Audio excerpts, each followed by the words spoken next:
জানো তো এই একটা তোমাদের বড় সমস্যা, বাজারে এত চপ না খেয়ে ঝটাঝট বাড়িতে একবার এইভাবে চপটা বানিয়ে খাও দেখি। প্রথমে আমি আলুগুলো সিদ্ধ করে ম্যাশ করে নেব, তারপরে কড়াইয়ে গোলমরিচ এলাচ লবঙ্গ দিয়ে সিদ্ধ করা আলুগুলো দিয়ে দেবো, তারপরে হলুদ লবণ পরিমাণ মতন দিয়ে ভালো করে নাড়িয়ে চাড়িয়ে নেব।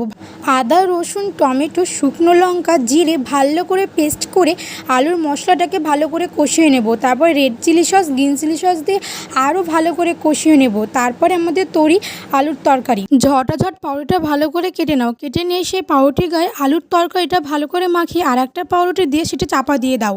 জলে স্বাদ মতো নুন এবং বেসন এবং হলুদ দিয়ে ভালো করে গুলে সেই পাউরুটিটাকে ভালো করে এপিট ওপিট চুবিয়ে গরম তেলের ভিতরে ছেড়ে দাও। তারপরে গরম তেলে ভালো করে মুচমুচে করে এপিট ওপিট ভেজে নাও আর সার্ভিং প্লেটে সার্ভ করে দিলে আমাদের হোমমেড পাকোড়া তৈরি।